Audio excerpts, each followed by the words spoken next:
দেখুন বলি, এই জায়গাটির নাম হচ্ছে খোশবাগ। এই খোশবাগ স্মৃতিসৌধ সিরাজের নানা আলীবর্দী খাঁ নির্মাণ করেছিল 1740 সালে। তখনকার দিনে এই খোশবাগে বিভিন্ন ধরনের গোলাপ ফুলের চাষ করা হতো। আর এই জায়গাটি গন্ধে সুগন্ধে পরিপূর্ণ থাকার জন্য এই জায়গাটির নাম দেওয়া হয়েছিল খুশবুবাগ। খুশবুবাগ নাম অনুসরণে বর্তমান এই জায়গাটির নাম হচ্ছে এখন খোশবাগ।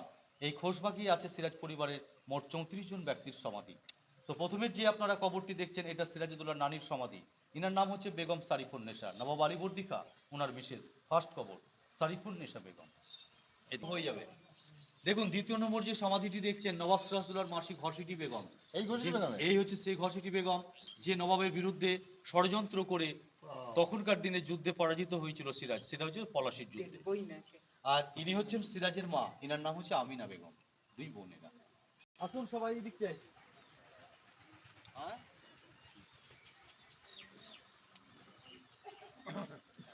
এই জায়গাটিতে আছে সব থেকে বেশি সমাধিগুলো। এখানে আছে আপনার 17 জনের কবর। নবাব সিরাজউদ্দৌলাকে মির্জাফরের বাড়িতে যখন বন্দি করে রাখা হয়েছিল, এনারা সবাই দেখা করতে গেছিল সিরাজের পরিবারের লোকজনেরা। এদেরকে খাওয়ারে বিষ দিয়ে নৃশংসভাবে মেরে ফেলা হয়েছিল তখনকার দিনে। কিন্তু এগুলো করেছিল মির্জাফরের ছেলে মিরন। কিন্তু মিরন কি করিয়েছিল? মিরনকে দিয়ে করানো হয়েছিল, ইংরেজিটা মিরনকে দিয়ে করিয়েছিল, যাদের ইতিহাসের পাতায় আজ অব্দি কোনো নাম পাওয়া যায় না। এরা সব বিহার থেকে এসেছিল তখনকার। তোমার শেষ ইচ্ছাটা কি? শেষ ইচ্ছা বলতে দেখেন, এরকম কোনো বিষয় নেই, শেষ ইচ্ছা বলে কোনো বিষয় নেই এখানে। এগুলো একটা মৌখিক কথা।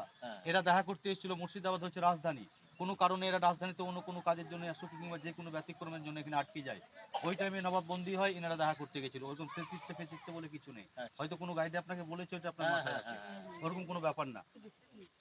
গাড়িগুলো ভালো বোঝা যায়, আমরা তো কিছুই বুঝতে পারছি না, ভটভট করে ঘুরে চলে আসছি।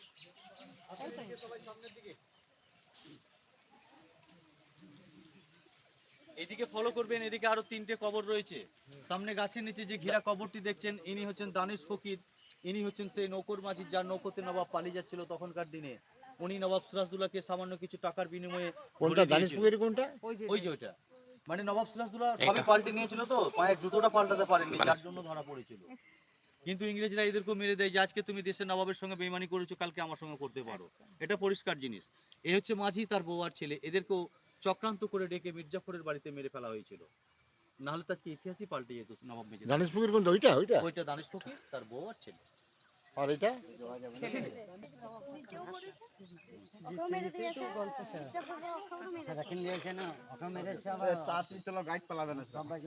এখানে আরো 3 জনের কবর আছে, দেখবেন সামনে গাছে এই মিডল পয়েন্টে যে কবরটি দেখছেন, ইনি নবাব সিরাজউদ্দৌলার বডিগার্ড। এই বডিগার্ডের নাম হচ্ছে গোলাম হোসেন, সিরাজের খুব বিশ্বস্ত লোক ছিলেন। ইনি হচ্ছেন আব্দুল হোসেন, উনিশ আব্দুল হোসেন। এনারা দুই ভাই তখনকার দিনে বেগম মহলে মহিলাদের বডিগার্ড হিসেবে থাকতেন। এখানে রয়েছে 3 বিশ্বস্ত বডিগার্ডের কবর। এদেরকেও ইংরেজরা মেরে ফেলেছিল। এদের অপরাধ একটাই যে ওরা সিরাজদৌল্লা পরিবারের সঙ্গে যুক্ত ছিল বলে এদেরকেও মেরে ফেলা হয়। এখানে স্বাভাবিক ন্যাচারালি মারা গেছিল শুধু আলীবর্দী খাঁ আর একজন হচ্ছে সিরাজের বউ লুৎফা। এরাই 2 জন স্বাভাবিক মারা গেছিল, বাদ বাকি সবকে ইংরেজরা মেরে দিয়েছিল। চলেন।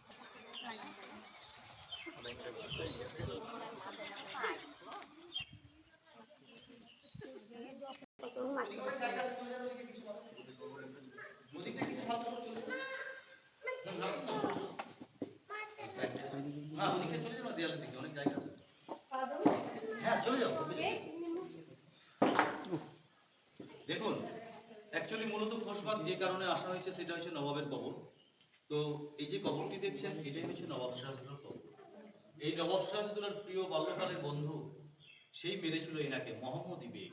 মোহাম্মদী বেগ মেরেছিল, কিন্তু খুব নৃশংসভাবে। তখনকার দিনে হাতির পিঠে একে ঘোরানো হয়েছিল, তারপরে সেই হাতিকে এই খোশবাগে প্রবেশ করা হয়, এখানেই তাকে শায়িত করেছেন। খুব নৃশংসভাবে মারা হয়েছিল। পাশে ওনার ভাইয়ের সমাধি মির্জা মেহেদী, একটু সাইড দিন। নবাব সিরাজউদ্দৌলার ওয়াইফ লুৎফা বেগম, যে লুৎফা পাগল হয়ে লাস্টে মারা যায়। উনি আলেয়া একজন ইনফরমেশন ছিলেন। উনি ইংরেজদের মহলে নাচ গান করে নবাবের জন্য কিছু পার্সোনাল খবর নিয়ে আসতেন, মানে গুপ্তচর, যাকে স্পাই বলা হয়। আর চলো, পায়ের নিচে ওনার ওয়াইফ মতি বেগম। মানে এই ঘরের ভিতরে যে সমাধিগুলো না, এটাই হচ্ছে নবাবের অ্যাকচুয়ালি ফ্যামিলি। আসল ফ্যামিলি বলতে এটাই।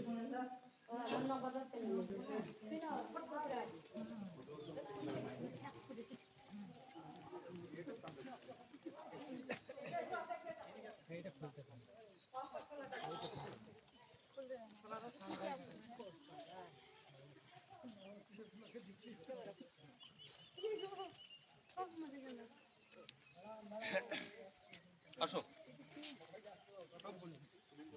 আসো না। बैठो ऊपर चढ़ के बैठो।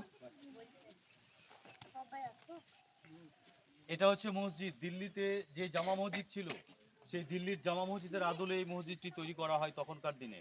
এটা পুরোটাই কিন্তু খোশবাগ আলিবর্দি খাই নির্মাণ করেছিল এগুলো। আর এই গর্তটাতে তখনকার দিনে ওনারা গোলাপ জল রাখতো, নামাজ পড়তে গেলে এগুলোনে বসে ওরা অজু করতেন। অজু করার পরেই নামাজ পড়তে যেতেন। এবং আরেকটা জিনিস দেখুন, নামাজ পড়তে যখন যেতেন না ওনারা, তখন এই রাস্তাটির সাহায্যে ওরা দেখতে পারতো খোশবাগে কে আসছে কে বেরোচ্ছে। মিডিল থেকে দাঁড়িয়ে দেখুন, মেন গেট সোজা গেট, এগুলো হচ্ছে সবই মোগল আর্কিটেকচার, মোগল স্থাপিত খোশবাগ মোগল গার্ডেন। এটা টোটালটাই গোলাপ ফুলের বাগান ছিল, ওই জন্যই তো এই জায়গাটির নাম দেওয়া হয়েছিল খুশবুবাগ। খুশবুবাগ থেকে খোশবাগ। চলো পয়সা তুলে দাও, ব্যস্ত তোমরা সবাই মিলে।